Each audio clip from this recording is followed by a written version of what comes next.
बारे में नॉलेज नहीं होगी। चलो इस लेक्चर में हम ये जानेंगे कि स्ट्रेस क्या है, इसके इम्पैक्ट क्या है और इसकी स्ट्रैटेजी क्या है और कैसे we can achieve a happier and higher quality of life.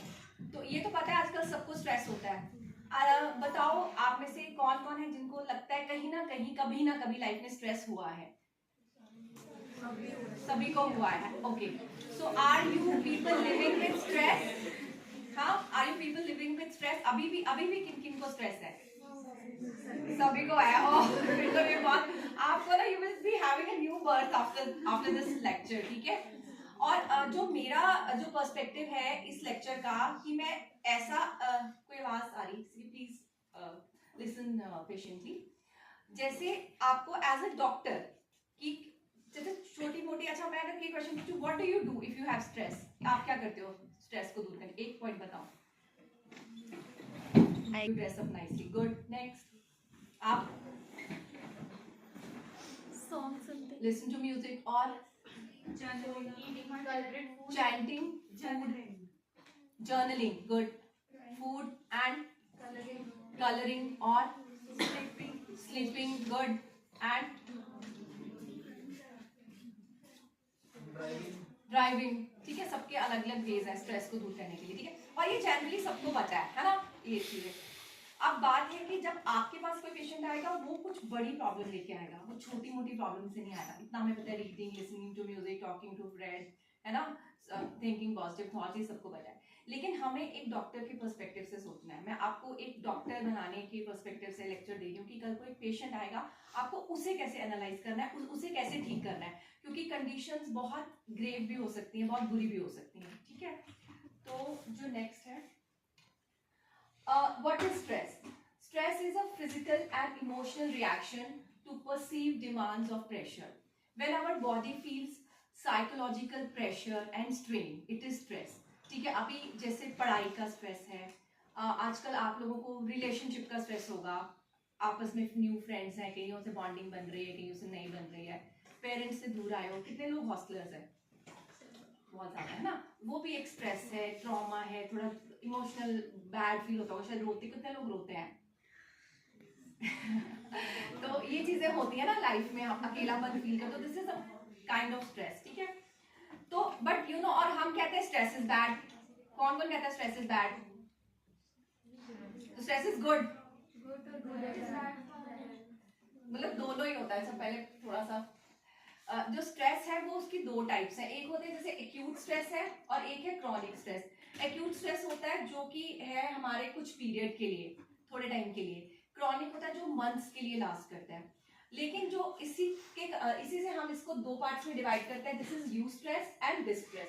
You stress is good stress, जो थोड़े टाइम के लिए होता है। इट गिव्स यू मोटिवेशन, जैसे कोई प्लेयर है, स्पोर्ट्स खेलना है उसको, अभी मैंने लेक्चर डिलीवर करना है, अभी मुझे भी थोड़ा स्ट्रेस होगा, हाय पता नहीं बच्चे क्या सोचेंगे, मैं सही बोलूंगी, वो सुनेंगे भी, है ना। तो एग्जामिनेशन देना है, शादी है, कोई एक नए घर में आपने मूव करना है, बेबी है, ट्रैवलिंग है, तो वो स्ट्रेसेस हैं। तो वो स्ट्रेसेस अच्छे होते हैं, वो हमारे इम्यून सिस्टम को बूस्ट करते हैं। आई टेल यू क्यों करते हैं, रीजन यहाँ पे आपको सब आंसर्स मिलेंगे आज अपने क्वेश्चंस के, ठीक है, वाई।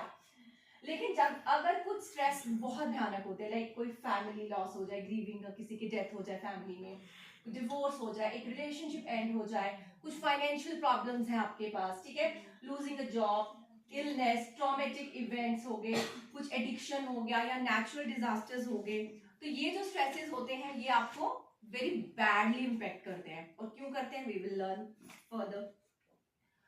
तो अभी क्या करते हैं, स्ट्रेस से क्या हो जाता है, ये आपकी कॉग्निटिव, कॉग्निशन से क्या समझते हो, what do you mean by cognition?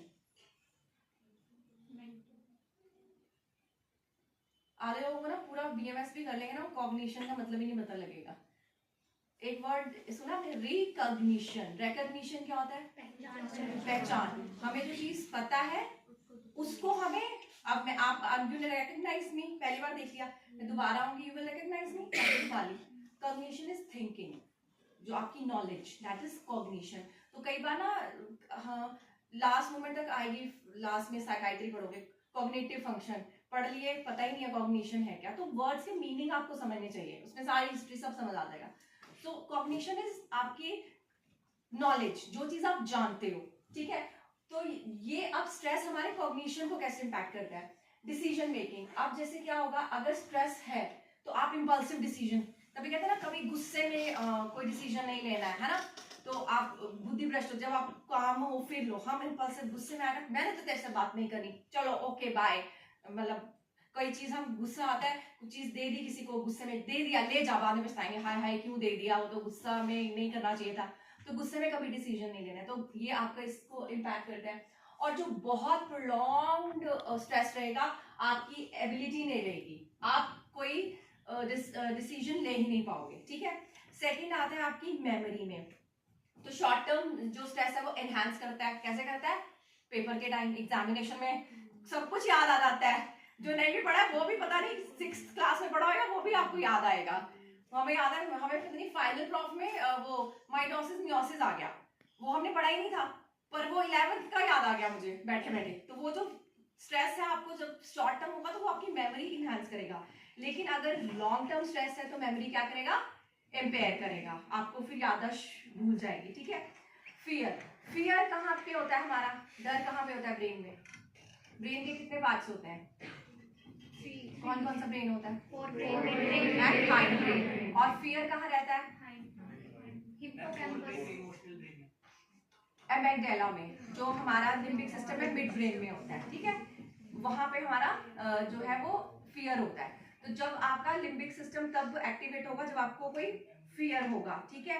और इससे आपके फियर रिस्पॉन्सेज बढ़ेंगे। जो आपका हाइंड ब्रेन रहता है ना, उसमें क्या रहता है, आपके सारे जो हमारी ऑटोनॉमिक नर्वस सिस्टम है वो उसको करता है, और जो फ्रंटल ब्रेन है वो रिकॉग्निशन का काम करता है, ठीक है। तो और ये तो जो फियर है वो आपका ये एमेगडाला जो है वो होगा, ठीक है। और इसी तरह से और कई बार क्या रहता है कि जो स्ट्रेस है उनको ऐसी चीजें लगेगी, कई बार उनको पैरानॉइड सिम्टम्स लगेंगे। पैरानॉइड सिम्टम्स क्या होते हैं, डर लगेगा, उनको लगेगा कोई मुझे मारने वाला है, मैं बाहर जाऊंगा कोई मुझे मार देगा, मतलब ऐसे जो फियरफुल सिम्टम्स आप लेते हो, आपको लगेगा कोई आके आपको, तो ये आपके तभी आपको ये फील होते हैं, ओके। एंड इमोशंस में क्या होता है कि आपको मूड स्विंग्स होंगे, डिप्रेशन होगा, एंजाइटी होगी, ठीक है। और अब ये आता है कि अब इसके इफेक्ट्स क्या होते हैं। जैसे अभी मैंने बात की कि यू स्ट्रेस, जो छोटा शॉर्ट टर्म स्ट्रेस है, वो आपकी फिजिकल परफॉर्मेंस अच्छी होगी, हार्ट रेट अच्छा होगा, ब्लड फ्लो अच्छा होगा, इम्यून सिस्टम स्ट्रेंथन होएगा, कंसंट्रेशन बढ़ेगी, मेमोरी अच्छी होगी, मोटिवेशन मिलेगी, आपको कॉन्फिडेंस है ना, आपको सेल्फ स्टीम रहेगा, फिजिकल मेंटल हेल्थ के लिए बहुत अच्छा है, और आप इजीली ओवरकम कर जाओगे। जैसे मैंने बोला आपको लग रहा है थोड़ा स्ट्रेस है, your feeling no no no मैं नहीं रह सकती ऐसे, मैं I will listen to songs, I will write in a journal, है ना, तो I will go for a nature walk, और मैं अपने आप को सही कर दूंगी। लेकिन अगर डिस्ट्रेस रहेगा बहुत लॉन्ग टाइम में तो it will result into depression, anxiety, headache, muscle x, ठीक है, chronic pain and inflammation, heart diseases, high blood pressure, immunity, week immune system, and substance use, कई लोग ड्रग्स ले लेते हैं, ठीक है, उससे उसके लिए डायबिटीज और ये सब, और हम आगे जानेंगे कि ये सब क्यों होगा, ठीक है। अब आयुर्वेद में भी आपने पढ़ा नहीं है ना, तो आयुर्वेद में एक टर्म आएगी, ये रोग जैसे ज्वर, ऐसे कास है, तो इसको उन्माद रोग के बोला हुआ चरक में, चिकित्सा साल में उन्होंने 8 टाइप के ये उन्माद दिए हुए हैं। उसने बोला है जैसे मनोविभ्रम, मनोविभ्रम मतलब माइंड का, इसका विभ्रम हो जाना, आपको उसकी इम्पेरिटी हो जाना, आपको इम्पेयर हो जाओगे उससे। बुद्धि विभ्रम, इंटेलेक्चुअल इम्पेयरमेंट, ज्ञान विभ्रम, ठीक है, परसेप्शन, कुछ परसेप्ट ही नहीं कर पाओगे आप, ठीक है। इसके बाद है स्मृति मतलब मेमोरी, भक्ति मीन्स आपके इमोशंस, शील आपका करेक्टर, चेष्टा कंडक्ट, आचार बिहेवियर, तो ये सब का विभ्रम हो जाएगा कि जो आपने बुद्धि, विभ्रम मतलब जो उसके अपने फंक्शन है वो इम्पेयर हो जाएंगे। आप बुद्धि है, आप कोई स्टेप इंटेलेक्चुअली ले रहे हो, आप इंटेलेक्चुअली स्टेप नहीं लोगे, ठीक है, ये इसके रहते हैं। और अगर आपको निदान अगर वात पित्त कफ सुना होगा आपने, वायु थोड़ा बहुत है ना, ये पूरी उम्र चल रहा है वात पित्त कफ, तो जो वात है वो एग्रावेट हो जाती है ऑलमोस्ट हर मेंटल डिसऑर्डर में। तो ये आपको एक चिकित्सा सूत्र आ जाएगा आपका कि कई बार पेशेंट आता नहीं, हम किसकी चिकित्सा करें, वात की चिकित्सा कर लो, ठीक है। जब आप आगे पढ़ोगे उसके बारे में वात की क्या चिकित्सा है, तो वात की चिकित्सा करोगे, क्योंकि हर जितना भी ये मेंटल डिसऑर्डर्स है इसमें वात एग्रावेट होना ही होना है। अच्छा, कईयों में सिम्टम्स मिलेंगे पेशेंट में, लेकिन जैसे डिप्रेशन, एंजाइटी, ठीक है, ये होगा तो वात दोष तो है। दूसरा है कई बार मैनिक एपिसोड होते हैं पेशेंट्स में, कि उसको गुस्सा बहुत ज्यादा आता है, ठीक है, मूड स्विंग्स बहुत ज्यादा है, एनर्जी लेवल बहुत ज्यादा हो जाता है, आंखें उसकी रेड हो जाती है, गुस्सा करेगा बहुत ज्यादा। ऐसे केस में कौन सा दोष एग्रावेट होएगा? पित्त एग्रावेट होगा। और अगर जिस पेशेंट का कफ एग्रावेट होगा उसको डिप्रेशन रहेगा, स्लो नींद आएगी, मतलब ऐसे सुस्त रहेगा, तंद्रा में रहेगा, वो ज्यादा बात नहीं करेगा, हिलेगा नहीं। तो ये है। और जो निदान है, निदान मतलब पॉजिटिव फैक्टर्स की क्या कॉज है, ये थोड़ा मैं आयुर्वेदिक पर्सपेक्टिव में भी है, ठीक है। तो हमारे जो निदान है उन्होंने बोला है चरक ने कि विरुद्ध दुष्ट अशुचि भोजनानि प्रदर्शनम देव गुरु द्विजानाम उन्माद हेतु भय हर्ष पूर्वो मनोभिघात विस्माश्च चेष्टा, ये रट लेना, बहुत काम आते हैं, ठीक है। तो इसमें बोला है विरुद्ध भोजन, जैसे जो कॉम्बिनेशन अच्छे नहीं होते हैं खाने के, जैसे दूध और मछली का सेवन कहा गया है, ठीक है, ऐसे कॉम्बिनेशंस को खाना, देवता गुरु ब्राह्मण का तिरस्कार, है ना, तो उससे उनका कर्स हो जाए तो उससे उन्माद बोला गया है। अति हर्ष, बहुत ज्यादा एक्सेसिव एक्साइटमेंट, अति भय, बहुत डर, बहुत ज्यादा फेयरफुल सिचुएशन, शरीर को टेढ़ा मेढ़ा रखकर व्यायाम करना। तो इन सब चीजों से संप्राप्ति बोली है। तैर अल्प सत्व से मला प्रदुष्य बुद्धि निवासे हृदय प्रदुष्य स्रोतांसे दिष्ठाय मनोमहारे प्रत्याश नरस्य चेता।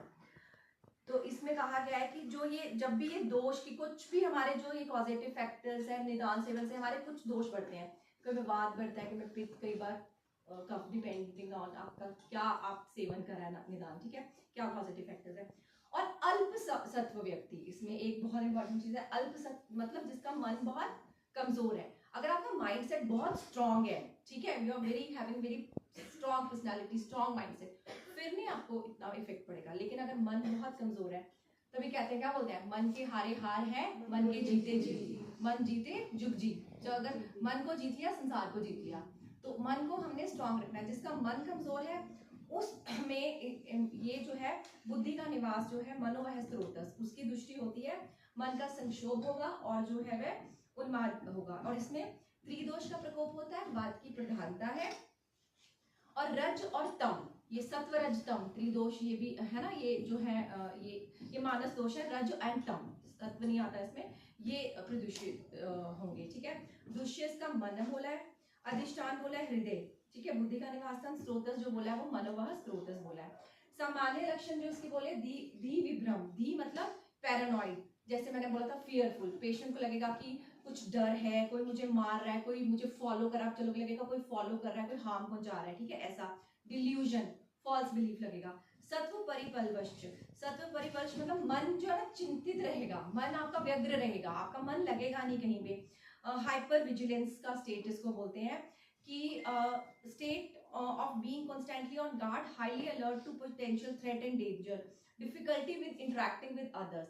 तो हमेशा आपको लगेगा कि मन टिक नहीं रहा है, कुछ खतरा है, नेगेटिव थॉट्स, नेगेटिविटी बहुत ज्यादा आपके मन में रहेगी। पर्याकुला दृष्टि, नेत्रों में व्याकुलता, और नेत्र जो वो एक टिक के नहीं रहते, इसको हम बोलते हैं निस्टैग्मस, मतलब आई मूवमेंट होती रहेगी। देखना जो स्ट्रेस वाला होगा वो ऐसे एकदम सीधा नहीं रहेगा, वो इधर इधर इधर ऐसे ऐसे, मतलब वो उसके आई मूवमेंट जो है ना, उससे आपको पता चलेगा कि ये इंसान जो है स्ट्रेसफुल है। तो और क्यों ऐसा रहता है, बिकॉज हमारा जो आई मूवमेंट है वो सेंट्रल नर्वस सिस्टम से बहुत क्लोजली रिलेटेड रहता है, बहुत पास में, ठीक है, तो इसलिए इसके मूवमेंट से। और ये बहुत इंपॉर्टेंट चीज है, आगे हम मैनेजमेंट करेंगे। और वो पर्सन है आई कांटेक्ट जो है वो अवॉइड करेगा, आपकी आंखों में आंखें डाल के नहीं देखेगा वो, ठीक है। और एक टनल विजन हो जाती है। टनल विजन में आता है कि आप जैसे एक टनल, मान लो एक ऐसी टनल है, बस इतना ही दिखेगा सामने, बाकी उसको कुछ नहीं दिखेगा, ये विजन हो जाती है। प्यूपिल अगर देखोगे तो डायलेटेड रहेंगे प्यूपिल उसके, ठीक है। और फरोड ब्रोज ऐसे रहेगा हमेशा, ठीक है। और आईलिड ट्विचिंग, कई बार क्या हो जाता है, मसल जो वो कहते हैं आंखों को फड़कना, सॉरी ये। और एक सीरियस कंडीशन होती है जिसको बोलते हैं CSC, सेंट्रल सीरियस कोर्डियोरेटिनोपैथी। इसमें क्या होता है, रेटिना के अंदर जो है वो फ्लूइड हो जाता है। तो कई बार पेशेंट्स को जब ऐसे आते हैं जो मतलब आईज, क्योंकि स्पेशलिस्ट है वही डायग्नोस कर सकते हैं इसको, तो ये भी स्ट्रेस के करके होता है। तो आप सोचो स्ट्रेस कितना खतरनाक है, कौन कौन लेगा स्ट्रेस सबसे? सब, मतलब कुछ भी पकड़ के रख लो, स्ट्रेस को छोड़ दो। क्या बोलते हैं जब गुस्सा करते हैं, चिंता करते हैं, कहते हैं ना माफ कर दो, क्योंकि अगर चिंता, क्रोध करेंगे, गुस्सा करेंगे, वो जैसे कहते हैं ना आग का वो पकड़ा हुआ है, हमें ही वो हार्म करेगा, क्योंकि वो जो स्ट्रेस के जो हार्मोन्स हैं वो हमें, हमारे बॉडी के अंदर प्रोड्यूस हो रहे हैं, वो हमें हार्म कर रहे हैं, ठीक है, बाकी को कोई फर्क नहीं पड़ेगा। इसलिए स्ट्रेस नहीं लेना चाहिए किसी भी कंडीशन में। तो फिर उन्होंने आगे जो बोला है, जो ये है हृदय जो शून्य, धैर्य का, पेशेंस नहीं रहती है, अपरस्पर बातें, कुछ भी उलझुल बातें करेगा, कोई सिंक नहीं होगा बातों का, हृदय शून्य होगा। और उसके अलावा जो उसके सिम्टम्स रहते हैं वो है एंगर, गुस्सा, थकान रहेगी ऑलवेज, स्लीप डिस्टर्बेंसेस रहेगी, पेशेंस रहेगी। फिर एक आता है डिसोसिएशन। डिसोसिएशन का मतलब क्या है? ये एक साइकाइट्री में टर्म आती है डिसोसिएशन, बताओ।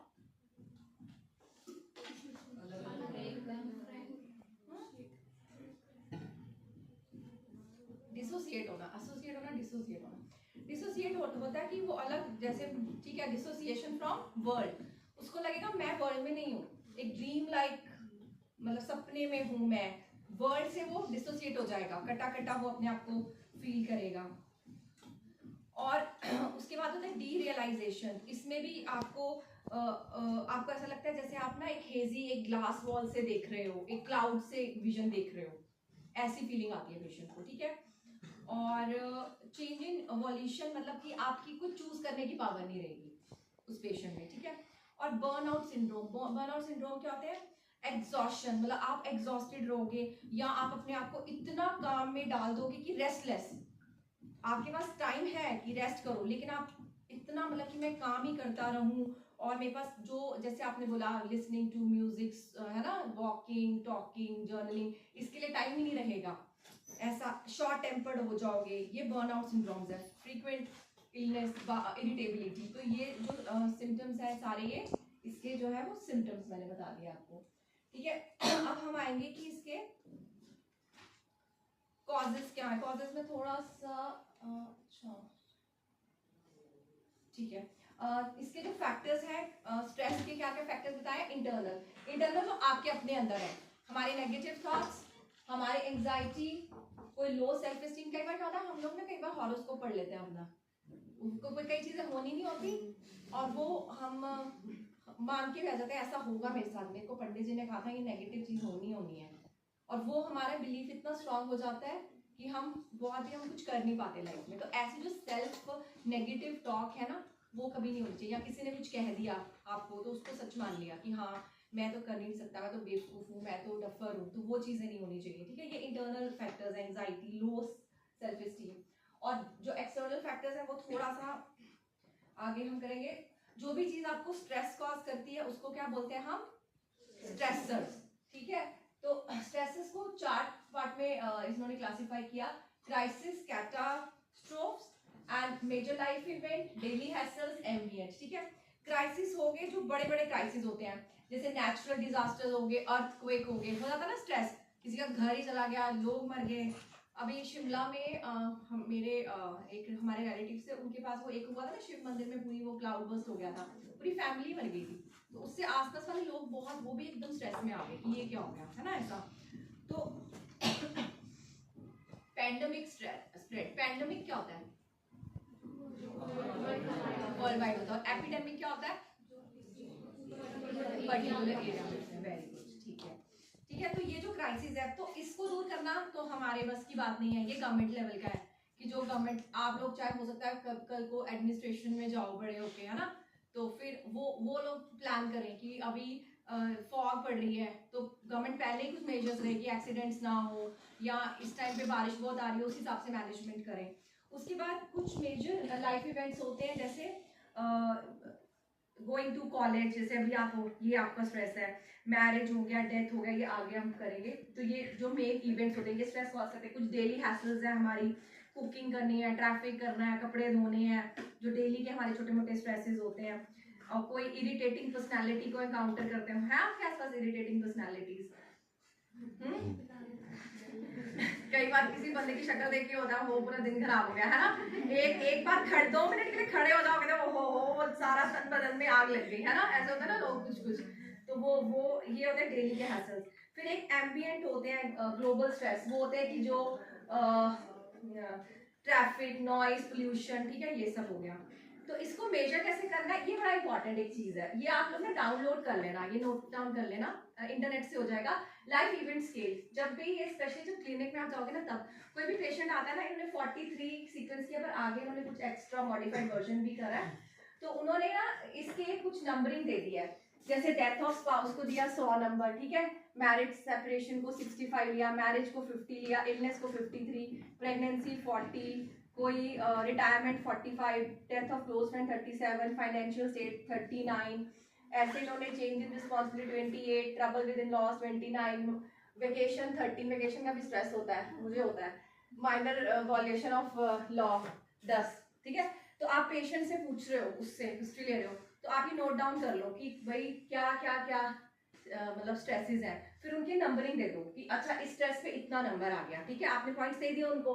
तो फिर आप देखो अगर आपके 300 से ज्यादा स्कोर हो गया, इसका मतलब उसको कोई आगे लाइफ में कोई इलनेस हो सकती है सीरियस रिलेटेड टू स्ट्रेस, ठीक है। अगर ये 150 से 299 के बीच में आया ये स्कोर, तो मतलब माइल्ड हो सकती है, और 150 से नीचे आया स्लाइट रिस्क हो सकता है, ठीक है। तो ये एक ऐसा है, और ये सारे जो है वो रीजंस ऑफ द स्ट्रेस है कि इन रीजन से भी स्ट्रेस होता है। चलो आगे देख पढ़ना थोड़ा सा कर लो, ठीक है। अच्छा, अब क्या होता है कि अब स्ट्रेस को मेजर कैसे करेंगे, योर डॉक्टर्स ना अभी, ठीक है।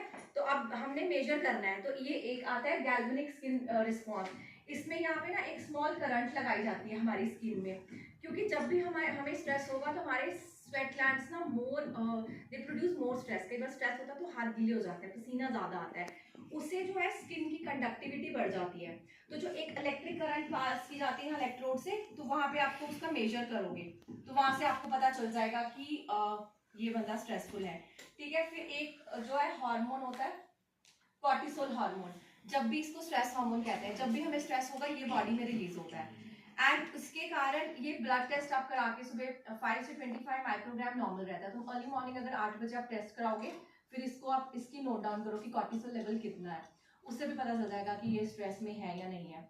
और एक उन्होंने बनाया था हायर एजुकेशन स्ट्रेस इन्वेंट्री, ये कॉलेज स्टूडेंट के लिए HESI, आई थिंक मैंने इसमें डाला नहीं है, HESI ये मेडिकल स्टूडेंट्स के लिए डाला था, ये आप नोट कर लो HESI। तो ये भी एक क्वेश्चनियर है, वो आप खुद से भी पूछ सकते हो कि आपको क्या वो स्ट्रेस है या नहीं है, इससे भी आप कैलकुलेट कर सकते हो, ठीक है। उसके बाद कुछ रिस्पॉन्स होते हैं हमारे बॉडी में, जैसे कार्डियोवेस्कुलर रिस्पॉन्स। अब स्ट्रेस में ये है कि ये हार्मोन ये प्रोड्यूस होते हैं एपिनेफ्राइन एंड नॉन एपिनेफ्राइन, ठीक है।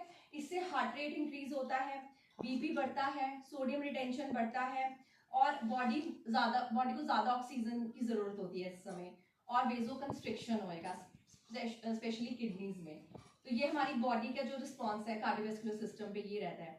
इम्यून सिस्टम में क्या होता है कि जो एक्यूट स्ट्रेस है, मैंने आपको बोला था एक्यूट स्ट्रेस इज गुड, क्यों, क्योंकि एक्यूट स्ट्रेस से क्या प्रोड्यूस होता है, साइटोकाइंस, ठीक है, साइटोकाइंस प्रोड्यूस होते हैं, वो इम्यूनिटी को बढ़ाते हैं, लेकिन जो साइटोकाइंस होते हैं ना, वो उसका एक काम होता है, वो कॉर्टिसोल को स्टिमुलेट भी करेंगे, तो वो उससे एक तो नॉर्मली स्ट्रेस से कॉर्टिसोल बन गया, ठीक है, ऊपर से वो उन्होंने भी कॉर्टिसोल प्रोड्यूस कर लिया।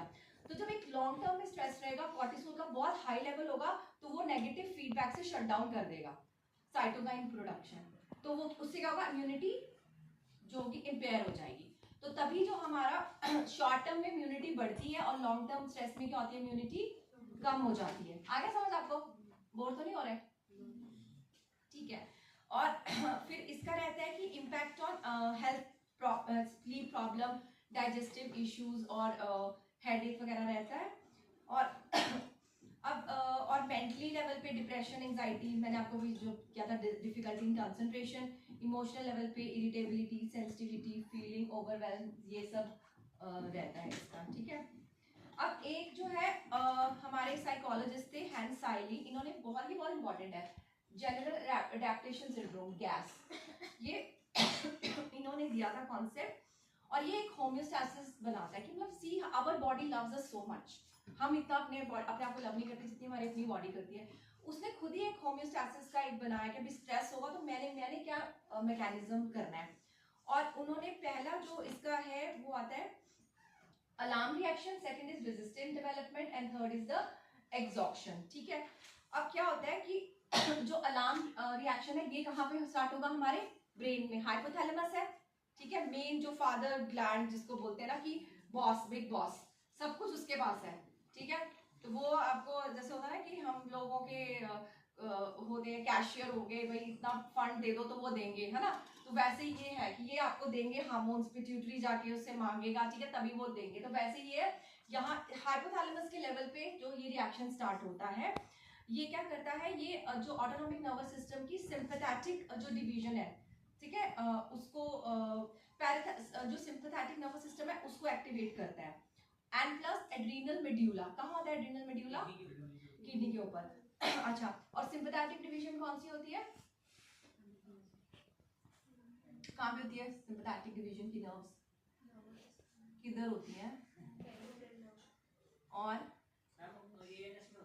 किधर एग्जैक्टली सिंपैथेटिक को हम और क्या बोलते हैं, सिंपैथेटिक नर्वस सिस्टम को फाइट एंड फ्लाइट, ये होती है थोरैको लंबर।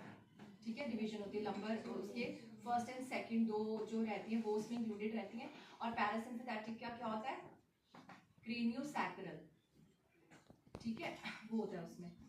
तो अभी क्या होता है कि जो हाइपोथैलेमस है वो क्या करेगा, अब उसको पता है कि अभी कोई स्ट्रेस आ गया, मतलब कोई एनिमी आ गया, अभी मुझे उसको फाइट करना है, तो उसमें क्या चीजें तीन इंपॉर्टेंट है जो उससे फाइट करेंगे उसके सोल्जर्स इसमें इमीडिएटली।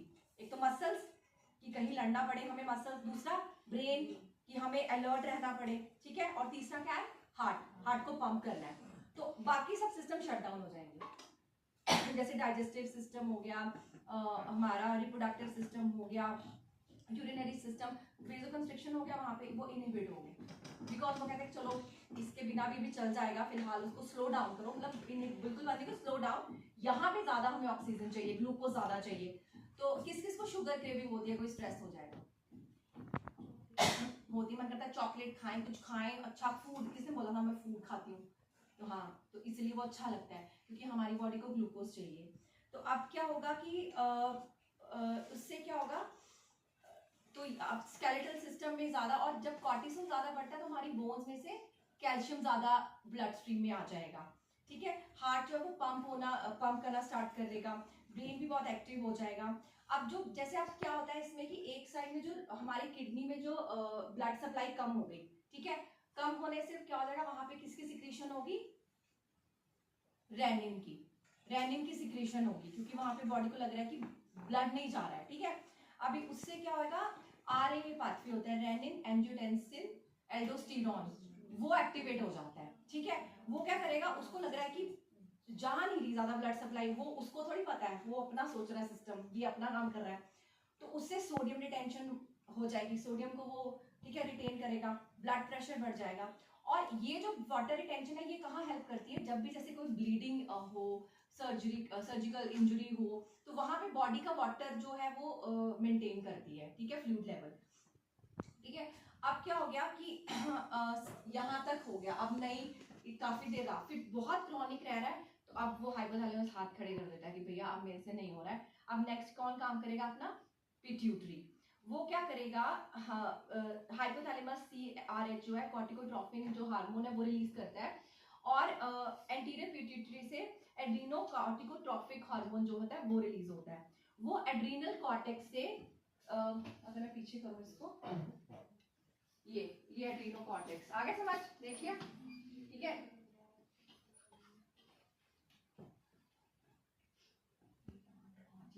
ठीक है, एड्रीनल कॉर्टेक्स से उसने कॉर्टिसोल रिलीज कर दिया। ठीक है, इधर उसने कॉर्टिसोल रिलीज कर लिया, कॉर्टिसोल ने क्या करा है, कॉर्टिसोल ने लिपोलाइसिस कर लिया है, जितने फैट्स है उसको ब्रेक डाउन करेगा फैटी एसिड्स में, लिवर में से ग्लूकोनियोजेनेसिस करेगा। ग्लूकोनियोजेनेसिस क्या होता है, न्यू ग्लूकोज की प्रोडक्शन, ब्लड में ग्लूकोज आ जाएगा।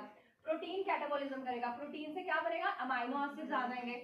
ठीक है, इन्फ्लेमेशन रिड्यूस करेगा, सेंसिटाइज करेगा ब्लड वेसल्स को। ठीक है, इधर क्या होगा, ये IGF है, ग्रोथ फैक्टर, ये एक और रिलीज होगा, ठीक है। और ये भी लिपोलाइसिस और ग्लाइकोजेनोलाइसिस, ग्लाइकोजन को ब्रेक डाउन करेगा। और इधर से थायराइड जो TSH स्टिमुलेट करेगा थायराइड को। और थायराइड का क्या काम होता है, जितना भी ग्लूकोज है जो ब्लड स्ट्रीम में है उसको अपटेक करेगा और ATP की प्रोडक्शन करेगा। क्यों, ताकि हमने क्या चाहिए इस टाइम, एनर्जी चाहिए। तो बॉडी देखो कहाँ अपने आप काम कर रही है, ठीक है, वो अपना काम ये कर रही है। तो this is known as the fight and flight reaction, ठीक है। और इससे क्या होगा, यहाँ पे इसके सिंपैथेटिक नर्व्स जो है वो एड्रिनल मेडुला को एक्टिवेट करेंगे, ये एपिनेफ्राइन नॉन एपिनेफ्राइन प्रोड्यूस करेगा। और इससे क्या होगा, हार्ट रेट बढ़ जाएगा, वेजो कंस्ट्रिक्शन मैंने आपको बताया था, बाकी ब्लड वेसल्स की, हार्ट ब्रेन इनकी वेसल्स जो डायलेट हो जाएंगी, स्प्लीन की जो है कंट्रैक्शन होगी, कन्वर्जन ऑफ ग्लाइकोजन, ठीक है। और अब क्या होता है, ये हो गया, ठीक है। और तभी जब स्ट्रेस करते हैं लोगों का थायराइड बढ़ जाता है, आगे समझ, अब थायराइड क्यों बढ़ता है। और आपको ये आप पता है कि जब लोगों को स्ट्रेस होता है तो शुगर भी बढ़ जाती है, डायबिटीज के पेशेंट बढ़ जाते हैं, तो इसलिए बढ़ते हैं। क्यों, क्योंकि ग्लूकोज जो है वो ब्लड में बढ़ जाता है। और फिर कई बार क्या होता है कि बहुत ज्यादा स्ट्रेस रहेगा, then comes the third stage, state of the exhaustion. इसमें अब बॉडी बस हो गई है, क्योंकि वो स्ट्रेस हमने खुद ने एफर्ट ही नहीं किया स्ट्रेस को रिमूव करने का, तो बॉडी की बस हो गई है। अब जो प्रोलॉन्ग एक्सपोजर रहेगा कॉर्टिसोल का, अदर हार्मोन्स का, इससे क्या होगा, मसल वेस्टिंग, क्योंकि जो हमारे ब्लड बोन से जो है कैल्शियम भी बाहर निकालता है कॉर्टिसोल, तो उससे बोन्स भी ब्रिटल हो जाएंगी। इम्यून सिस्टम का सप्रेशन हो जाएगा, आपको भी बताया था मैंने क्यों होगा, ठीक है। और GIT की अल्सरेशन हो जाएगी। तो IBS के सिम्टम पेशेंट्स होते हैं ना, गृहिणी पढ़ोगे आप लोग आगे जाके, उनमें एक तो दवाई तो हमने देनी है, लेकिन उसमें साइकोथेरेपी, काउंसलिंग, स्ट्रेस को रिड्यूस करने की मेडिसिन या कुछ थेरेपी देना बहुत जरूरी है। तो आपके वो IBS के पेशेंट्स ज्यादा अच्छे इंप्रूव होंगे, ठीक है। और failure of pancreatic B cell, इससे जो होगा वो डायबिटीज हो जाएगी, ठीक है। अब बॉडी, ये तो हो गया अंदर फिजियोलॉजी, अंदर क्या हो रहा है, बाहर क्या आएगा, बाहर क्या आएगा, फ्लाइट फाइट रिस्पॉन्स। बाहर वो जो इंसान जो कई बार स्ट्रेस वाला, मेरा काट देना, अब वो बाहर से कैसे मैनिफेस्ट होगा ये, या इंसान बहुत झगड़ा करेगा, बुली करेगा, नार्सिसिस्ट बिहेवियर करेगा, कंट्रोलिंग करेगा, एग्रेसिव एक्सप्लोसिव बिहेवियर, ये स्ट्रेसफुल आदमी का बिहेवियर है, ठीक है, आगे समझ। या वो फ्लाइट क्या करेगा कि ओवर थिंकिंग करेगा, बहुत पैनिक हो जाएगा, ऑब्सेसिव कंपल्सिव डिसऑर्डर्स, कि एक ही चीज बार बार ताला खोल रहा है, बार बार चेक कर रहा है, बार बार हाथ धो रहा है, ये चीज हो जाएंगी। या बड़ा परफेक्शनिस्ट हो जाएगा, ओवर एनालिटिकल हो जाएगा, कि हर चीज को बहुत ओवर करना, एनालाइज करना, ठीक है। या वो फ्रीज हो जाएगा, जिसको हमने कफज बोला था, ठीक है, जैसे indecisive, struck, dissociation, depression, feeling down. एक होता है फॉन होता है डरपोक, या डरपोक बन जाएगा, पीपल प्लीजिंग, डिपेंडेंट, को डिपेंडेंट, कैन नॉट से नो, नो नहीं कह सकता, अपनी आइडेंटिटी नहीं रहेगी, कॉन्फ्लिक्ट अवॉइड करेगा, यार यहाँ पे झगड़ा हो जाएगा, रहने दो, कोई बाउंड्रीज नहीं होंगी उसकी, ठीक है, या ऐसे होगा। और ये है कि कहाँ पे हम फील करते हैं बॉडी में ये इमोशन, जैसे मेंटल रेस्टनेस है, ग्रीफ है, कुछ कनेक्शन नहीं है आपका, डिप्रेशन है, या आप हार्ट में फील करते हो, डर है, over thinking, worrying, low self esteem, anxiety, ये स्टमक में होता है। जो चिंता है, डिटैचमेंट है, शेम वाली फीलिंग, लंग्स में इफेक्ट होता है इसका। किडनी ब्लैडर में विल पावर कम है आपकी, इनसिक्योरिटी है, ये किडनी में इफेक्ट करती है। और लिवर और गॉल ब्लैडर में एंगर, रिसेंटमेंट, फ्रस्ट्रेशन, ये। और ये कैसे, इसके सिम्टम्स क्या आएंगे, हेडेक हो जाएगा, नेक शोल्डर पेन लगेगा, गले में कुछ अटका हुआ है ऐसे, है ना, भूख नहीं लगेगी। भूख क्यों नहीं लगेगी, अभी बताया था मैंने, क्योंकि बाकी डाइजेस्टिव सिस्टम शट हो जाता है, रिप्रोडक्टिव सिस्टम शट। इनफर्टिलिटी के पेशेंट आएंगे आपके पास, स्ट्रेस को क्योर करो, क्योंकि इनफर्टिलिटी का भी सिस्टम तभी शट डाउन हो गया, ठीक है। और चेस्ट हैवी रहेगी, बैक पेन, टाइट मसल्स रहेंगे, ठीक है, क्योंकि टाइट मसल्स क्यों रहेंगे, क्योंकि मसल्स को ओवर वर्क करना पड़ा है, कई सिस्टम शट डाउन हो गया, कईयों को ज्यादा काम करना पड़ा है, हार्ट को भी ज्यादा पंप करना पड़ रहा है, तो इसीलिए ये वाले सिम्टम्स जो है वो आ जाते हैं। अब आगे बात स्ट्रेस की मैनेजमेंट की, जो मेरा मेन था, पर उससे पहले ये बताना भी जरूरी था, ठीक है। चीज पता होगी तो उससे किसका इलाज करेंगे ना, पता ही नहीं है किसका इलाज करना है तो कैसे करना है।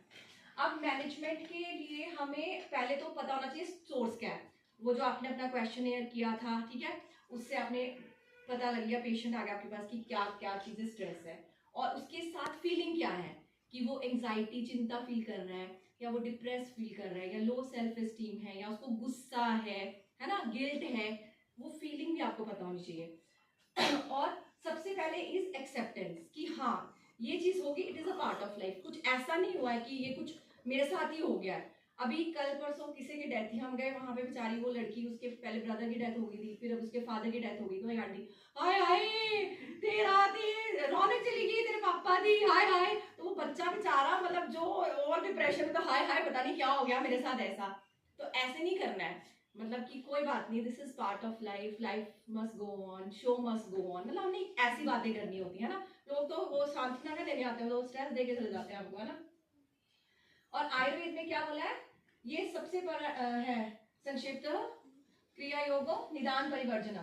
सब जो आयुर्वेद का मतलब है, ये चिकित्सा सूत्र है हर डिजीज का, उसके निदान आपको पता हो, उसके उसको ट्रीट करो, अवॉइडेंस ऑफ डिजीज, और उसको अवॉइड करो सबसे पहले, कॉज उसके एग्रेवेटिंग, किस चीज से वो बढ़ रहा है, सद्भावजे साइकोथेरेपी, ठीक है। और है रसायन थेरेपी, यूज ऑफ इम्यूनोमॉड्यूलेटर्स, ठीक है, कुछ रेजुविनेशन मेडिसिन उसका करना है, ठीक है। एक है PTSD, post traumatic stress disorder, ठीक है। ये एक बहुत खतरनाक जो है वो टाइप है स्ट्रेस की, कि इसमें कुछ ट्रॉमा है, मे बी कोई चाइल्डहुड अब्यूज है, कोई सेक्सुअल अब्यूज है, कोई रेप का केस है, कोई लाइफ थ्रेटनिंग इलनेस है, डेथ है किसी की फैमिली मेंबर्स, कोई ट्रेजेडी हुई है, कोई फिजिकल अब्यूज है, और या कोई चैलेंजिंग सिचुएशन में आप फंस गए, है ना। तो उसके बाद जो पोस्ट ट्रॉमा आपको होगा, ऐसे पेशेंट आएंगे आपके पास, वो लल्लू पंजू वाले तो नहीं आएंगे, कम आएंगे, मतलब पर ऐसे वाले पेशेंट आएंगे, फिर क्या करोगे आप, है ना। और इसमें क्या रहता है, पेशेंट को चार चीजें रहती हैं, या तो वो बार बार उस इवेंट को रिलीव करता है, कि उसको फ्लैशबैक में वो जाएगा, उसको सपने में वो दोबारा से वो इवेंट दिखेगा, ड्रीम्स में ट्रिगर होगा, या वो अवॉइड करेगा, जहां पे वो इवेंट हुआ क्राउड को अवॉइड करेगा, कॉलेज जाना अवॉइड करेगा, कुछ सर्टेन स्मेल साउंड अवॉइड करेगा, या उसके बारे में बात करना अवॉइड करेगा। टाइम देख लो ना, अच्छा, या उसको कुछ हाइपर अराउजल हो जाएगा, कि उसको नींद नहीं आएगी, बहुत इरिटेबल एंग्री रहेगा, या कुछ वो नेगेटिव बिलीव करेगा अपने आप को, कि गिल्ट फील करेगा, दूसरे पे ट्रस्ट नहीं करेगा, कुछ भी इंटरेस्ट उसको जो आसपास में कुछ हो रहा है कोई इंटरेस्ट नहीं रहेगा। तो ये इसके जो रहते हैं। और इसके लिए बहुत इंपॉर्टेंट थेरेपी है EMD, वंडरफुल थेरेपी। और ये एफ सेफिरो ने 1989 में किया था, एंजाइटी, डिप्रेशन और पैनिक डिसऑर्डर्स के। इसमें क्या करते हैं, हमारा मेन टारगेट है कि जो पेशेंट को जो वो इवेंट हुआ, जो मेमोरी हुई, उसको रिलीव कराना है। हम अवॉइड करते हैं, हम सोचना अवॉइड करते हैं, लेकिन फिर भी वो कहीं ना कहीं माइंड में रहता है। हमने वो माइंड से ही वो डिजीज जो मेमोरी है वो गायब कर देनी है। मैंने अभी करके आई हूँ, मैं अभी 2-4 दिन पहले एक पेशेंट की, ठीक है। इसमें 60 या 90 मिनट्स का सेशन रहता है आपका, और 80% सक्सेसफुल रेट है इसके 8 फेसेस होते हैं। तो मैं भी फेसेस वाइज आपसे पहले फेस में हिस्ट्री, और मैं वो वाला केस भी डिस्कस करती हूँ आपको जिसके साथ मैंने किया। आप उसकी हिस्ट्री लोगे, ट्रीटमेंट प्लान, आप उसको पहले कंफर्टेबल जगह पे बिठाओगे। तो आपने देखा होगा कोई भी साइकाइट्रिस्ट होंगे ना, उनके बड़े काउचेज होते हैं, अगर आप लिटाओ उसको कंफर्टेबल, अच्छा सा कामिंग म्यूजिक हो, प्लांट्स लगे हो, ऑर्गेनाइज्ड एक अच्छा कमरा हो, ताकि पेशेंट को अच्छा स्मेल करे, आराम से उसको आप बिठा दो। And then you ask about the history, क्या हुआ इवेंट्स, और उस टाइम पे आप यू स्टार्ट टेकिंग नोट्स, क्योंकि अभी नहीं मैं आपको बता सकती कि भैया आपने क्या करना है, आपको पेशेंट ही बताएगा आपने क्या करना है। तो जैसे वो पेशेंट ने मुझे बताया कि उसके हस्बैंड की डेथ हो गई, तो उसको अब कपड़े पहनना नहीं अच्छा लगता, उसको लगता है वो बदशुगनी हो गई है, अब कहीं भी खड़ी होगी, कुछ वो करवा चौथ का चल रहा है तो मैं अंदर चली जाती हूँ, मुझे शर्म आती है, मुझे लगता है मेरे मुंह के ऊपर कालक लगी हुई है। ये रियलिटी है जो मैंने आपको बता रही हूँ ना। तो मुझे बिंदी लगाना अच्छा नहीं लगता, मुझे अच्छे कपड़े पहनना अच्छा नहीं लगता, और मुझे लगता था, और अब मेरे बच्चे उसकी केयर करते हैं, लेकिन मेरे बच्चे, मुझे लगता है मैं बोझ बन गई हूँ, है ना, सब मेरे को बेचारी समझ रहे हैं, मुझे सबके ऊपर मैं डिपेंड, मतलब ऐसी खुद ही नेगेटिव, लोग मेरे बारे में क्या कहेंगे, है ना, डर, ऑलवेज फियर, ये सिम्टम्स थे उनमें, ठीक है। तो I was jotting down all the notes कि ये है कि मुझे घर यहाँ से छोड़ नहीं जाना, अब छोड़ के जा रही हूँ, मुझे घर लिविंग होम मैंने आपको बताया था ना, वो मेरे को ऐसा है, तो उसके तो सारे प्रॉब्लम्स है, तो आई केप्ट राइटिंग इट, ठीक है। तो आपने उसका, ये फर्स्ट फेस हो गया, आपने उसकी हिस्ट्री कर ली, और फिर आप उसको थोड़ा बताओगे कि ये देखो मैम अभी हम ऐसा करेंगे, मैं आपको कुछ टेक्निक्स करूंगी, आपके ऊपर कुछ थेरेपी करूंगी, आपने बस मुझे फॉलो करना है। और जब जब मैं आपको बोलूंगी तब तब आपने वैसा कर लेना है, आपने कुछ सोचना नहीं है, आप अपना मतलब मुझे रिस्पॉन्ड करना, ठीक है। फिर आप उसको प्रेपरेशन कराओ। योगा किस किस को आता है, योग प्राणायाम अभी सेकंड प्रॉफ में होएगा ना अभी, ठीक है। तो सेकंड में हम उसकी प्रेपरेशन करेंगे। प्रेपरेशन में आप उसको बिठाओगे, ठीक है, उसको बोलोगे कि आप ब्रीदिंग एक्सरसाइज करो, डीप ब्रीदिंग, लाइक श्वास अंदर भरें बाहर छोड़ें। अभी जब योगा करोगे ना तो इस अच्छे से सीखना।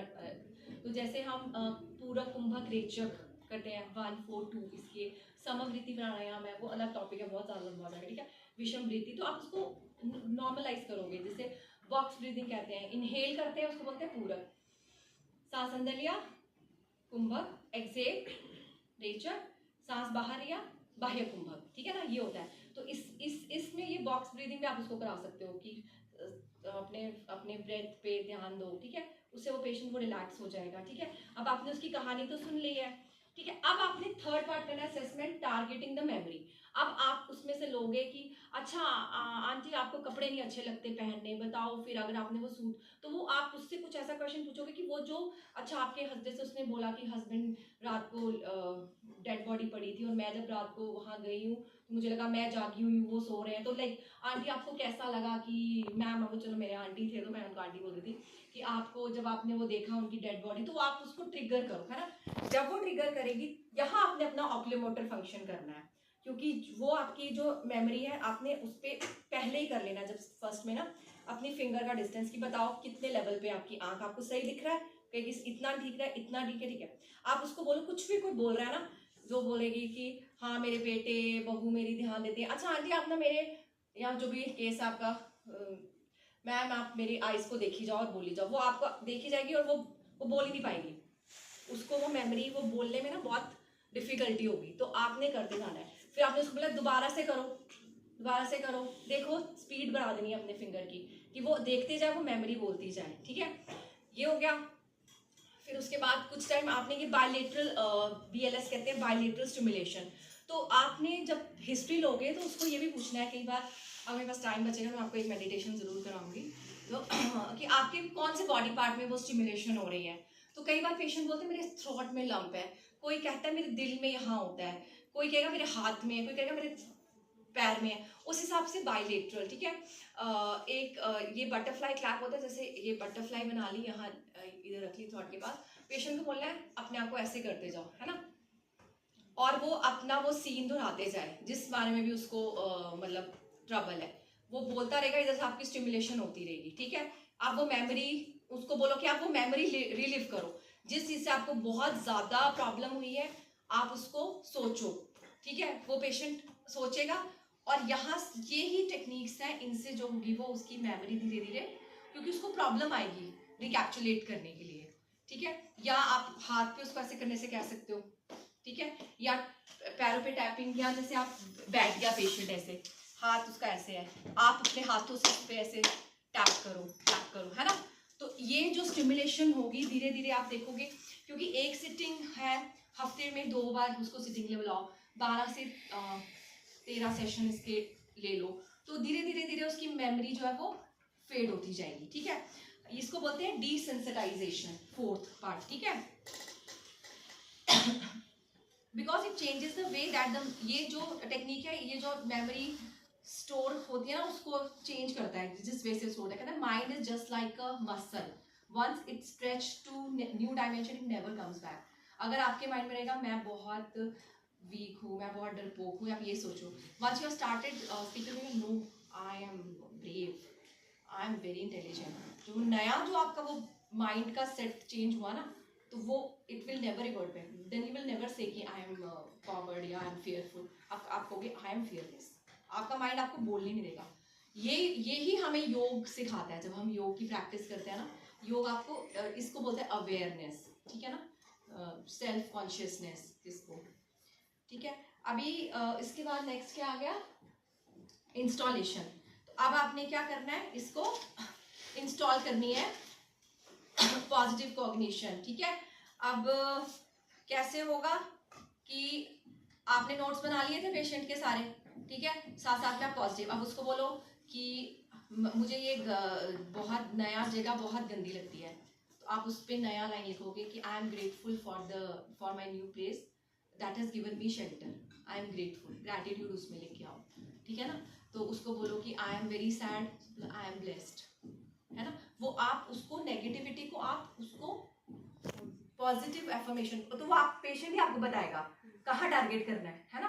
तो वो आप उस टाइम उसकी हर नेगेटिव को आपने उसको पॉजिटिव करना है कि लाइक वो कृष्णा के भगत है, तो I don't like to get dressed up, तो I am dressing for my Krishna, I am applying Krishna tilak, मैं मुझको उसको शर्म आ रही है तो you can apply, you can follow bhakti yoga, मतलब ठीक है। वो आपको पॉजिटिव आपको इंस्टॉल करना है, तो वो आप साथ साथ में लिखते जाओगे कि इसको इसका ये नेगेटिव का पॉजिटिव क्या होगा वो दे दो, ठीक है।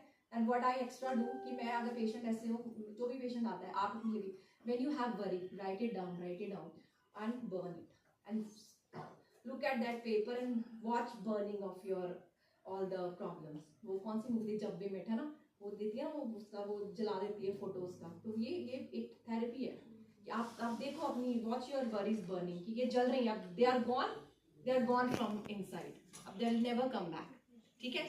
आप ये कर सकते हो, या पेनफुल स्टिमुलस दो अपने वरी को। कोई नेगेटिव थॉट आता है, पिंच योरसेल्फ, मारो, बस नहीं गलत है, अपने आप की पिटाई करो कि ये गंदा थॉट है, I can not afford the luxury of this negative thought.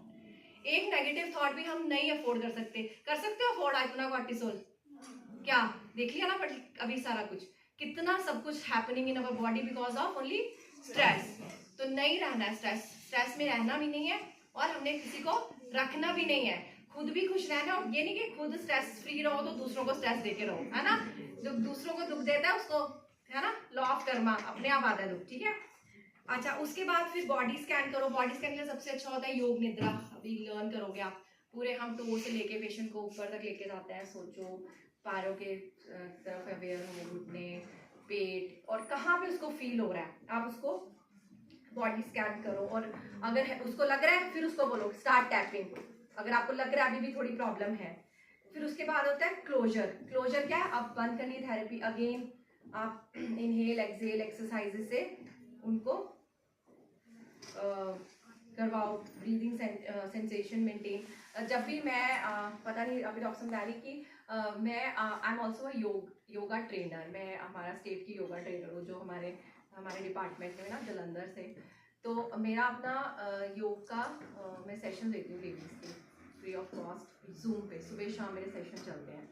तो वहाँ पे जब मैं करवाती हूँ योग निद्रा, तो जब भी हमने ध्यान में जाना है, बैठ के हम ध्यान करेंगे ना, इंटरनेट पे देखो ध्यान करा ही देंगे, बस छोड़ देंगे आपको, ठीक है, यूनिवर्स में वापस नहीं लाते। तो जब भी हमने ध्यान करना है, ध्यान से हमने वापस जरूर आना है।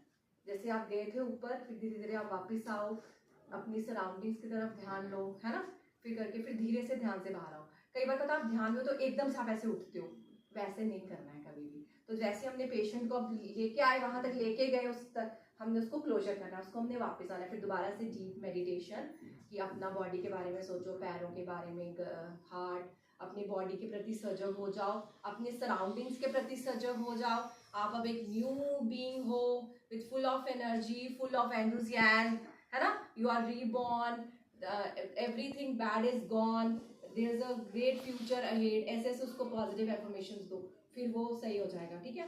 फिर उसकी रीवैल्यूएशन करो, वो आप नेक्स्ट जब सेशन में बुलाओगे तो फिर उसको रीवैल्यूएट करो कि कितना स्ट्रेस उसमें रहेगा। तो आप उसको होमवर्क दे सकते हो कि प्राणायाम करना है, योगा करना है। अभी आगे आगे जो मैं आपको बताऊंगी ग्लिमर्स वगैरह, वो चीज़ें फॉलो करनी, वो आप होमवर्क दो उसको। और जो पॉजिटिव एफर्मेशंस थी वो दो उसको पेज, ये पढ़ना है रोज सुबह और शाम को। हमारा जो सबकॉन्शियस माइंड है, कहते हैं जब हम सुबह सो के उठते हैं ना, जब रात को सोते हैं, तब सबसे ज़्यादा एक्टिवेट रहता है। उस टाइम आप जो सोचते हो ना वो हो जाता है। तो अगर आप उठते सो के उठो, ओ ना new day again, a new day, oh my God. तो अगर आप सोच रहे oh my God I am blessed with a new day, वो आपकी थिंकिंग ही डिफरेंट होगी, ठीक है ना। तो ये तो उसको बोलो सुबह उठते ही ये चीज़ें पढ़नी, I am blessed, I am powerful, I am beautiful, I am happy, I am joyful, है ना, ये पढ़ना है। और जब रात को सोते टाइम तब भी बोलना है, रट लो। अगर उसको बोलो रटो, माला रटो, happy happy happy happy, joyful joyful joyful joyful, 108 का यही बोलो वर्ड, पॉजिटिव जो वर्ड्स हैं वो आपने चैंट करने हैं, ठीक है। तो ये होता है, ठीक है। इसके बाद इन्होंने फिर उसके बाद आता है हमारा रेगुलर जो फिजिकल एक्सरसाइज है, उससे क्या होता है हमारे गुड हार्मोन्स रिलीज होते हैं, ठीक है, मसल टेंशन दूर होता है, ब्लड सर्कुलेशन अच्छा रहता है बॉडी में, तो वो हमें लाना है। उसके बाद बैलेंस डाइट है। बैलेंस डाइट में मिलेट्स का नाम सुना है आजकल, मिलेट्स है ना, बहुत कौन सा मिलेट खाना चाहिए? बाजरा is not exactly a millet, वो एक है that is a neutral millet. तो पॉजिटिव मिलेट में कौन सा मिलेट खाना चाहिए? मिलेट कितने टाइप्स के हैं? कौन कौन से मिलेट्स होते हैं? इसके 3 क्लासिफिकेशन है, positive millets, negative millets, neutral millets. Positive होते हैं जो हमें बेनिफिट करते हैं, न्यूट्रल होते हैं बेनिफिट भी नहीं करते, नुकसान भी नहीं करते, और नेगेटिव जो है तो नुकसान करते हैं। नुकसान कौन कौन से मिलेट्स करते हैं? जल्दी से बोलिए क्योंकि टाइम नहीं है। राइस एंड वीट ये नुकसान करते हैं, और ये जो बाजरा, रागी, ज्वार ये न्यूट्रल होते हैं, ना नुकसान करते हैं। लेकिन डिजीज को कवर करना है तो वो 5 मिलेट्स होते हैं, little millets, barnyard millets, foxtail millets, brown top millets, कोदो मिलेट्स। ओके, तो जो इसमें जो फॉक्सटेल मिलेट्स हैं, स्पेसिफिकली जो कोदो मिलेट है वो हमने यूज करना है पेशेंट्स में। आप पेशेंट को बोलो कि फॉक्सटेल मिलेट और कोदो मिलेट ज्यादा खाओ, ठीक है, और उसमें विटामिन B1 एंड B12 रहता है, ओमेगा 3 लो, अलसी के बीज, ठीक है, प्रोटीन रिच घी, भाव प्रकाश है एक बुक, उसमें घी को बहुत रसायन का है, घी का सेवन करें। मैग्नीशियम रिच फूड खाने चाहिए, spinach, almond, dark chocolate, pumpkin seed, chia seeds, nuts वगैरह, ब्राजील नट्स, ठीक है। फिर अभी आता है कि अभी हमने क्या करना है, इतने सारे बहुत ट्रबल हो गया था, बहुत गंदे हार्मोन्स रिलीज हो गए थे बॉडी में, है ना। अब हमने अच्छे हार्मोन्स लाने हैं, dopamine, serotonin, oxytocin and endorphin. अब देखो कितनी ये एक्टिविटीज है, इससे अभी कुछ नया ट्राई करोगे, जैसे सोचने लगोगे कि नहीं I will try something new, I will think positive thoughts, I am joyful, I start exercising, तो आपका डोपामिन अपने आप ही आ जाएगा, ठीक है। तो स्मॉल लिस्ट बनाओ, लिस्ट गोल्स की अकम्प्लिश करो, टिक करोगे तो खुद ही खुशी होती है, अरे ये जॉब आई हैव डन, ठीक है। Serotonin is a mood stabilizer. Sunlight लेना, सनलाइट भी इंपॉर्टेंट है, विटामिन B12 बहुत इंपॉर्टेंट है सेरोटोनिन के मेटाबॉलिज्म में। तो अभी जितना सर्दियाँ आएंगी तो ग्लूमी फील होता है, because we don't get enough vitamin D।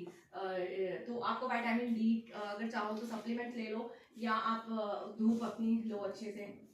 Exercise, meditation करने से सेरोटोनिन होता है, हेल्दी डाइट लेने से, मसाज, अभ्यंग, spending time with friends, showing affection, doing some night. कहते हैं दिन में ना एक बार एक जने की हेल्प कर लिया करो, बस एक जने की, आपका आराम से अपना जो है वो ऑक्सीटोसिन रिलीज होगा। और ऑक्सीटोसिन जो है वो तब रिलीज होता है, ये बहुत बाद में रिलीज होता है, जब आपका सेरोटोनिन है ना वो बहुत एक हाई लेवल तक रहेगा ऑप्टिमम, फिर ऑक्सीटोसिन रिलीज होगा। तो ऑक्सीटोसिन रिलीज करने के लिए आपको एक हाई लेवल तक तो आपको ये चीजें करनी चाहिए, ठीक है। और एंडोर्फिन्स जो होते हैं पेन रिलीविंग, जैसे रेगुलर एक्सरसाइज करो, योगा, मेडिटेशन, लाफिंग, इससे, ठीक है। लाफ्टर से क्रिएट करना चाहिए, वी शुड क्रिएट समथिंग, एक चीज क्रिएट करो दिन में। एंड उसके अलावा reading a book, listening to music, puzzle solving, going for walk, art and drawing, cleaning, decluttering करना, फालतू की चीजें निकाल लो सारी नेगेटिविटी घर से बाहर, ठीक है। Enjoy nature, take a break, rest, meditation, gratitude practice करना, ठीक है।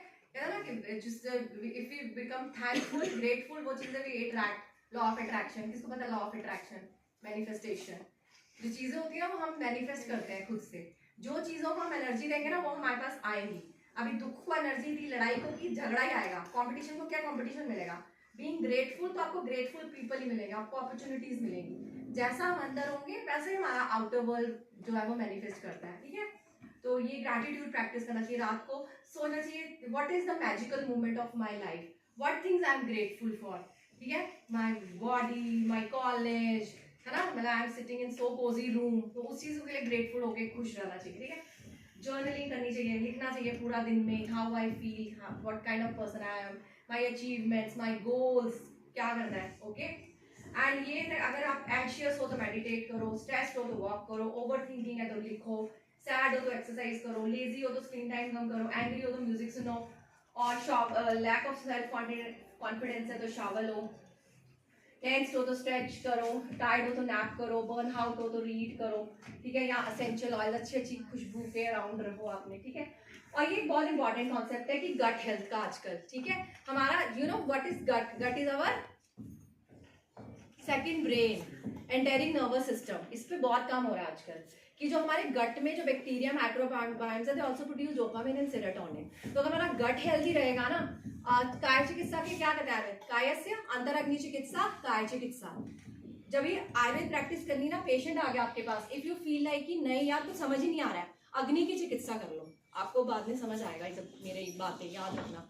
तो जो हमारा गट है हेल्दी है, गट को हेल्दी रखने के लिए हमें क्या करना चाहिए कि हमें जो है वो एंटीबायोटिक्स कम लेनी चाहिए, वो हमारे बैक्टीरिया को डिस्टर्ब करती हैं, ठीक है।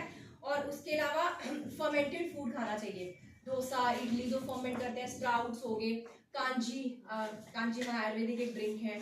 और इसी तरह ये तक्र, छाछ, लस्सी, ये हमारी डाइट में अनियंस, हरी मिर्ची में इलेक्ट्रोबैसिलस होता है, कभी दही की चार लोग हरी मिर्ची से लगा लेते हैं, तो हरी मिर्च का सेवन करो, एक आध खा लो कोई बात नहीं होती, ठीक है।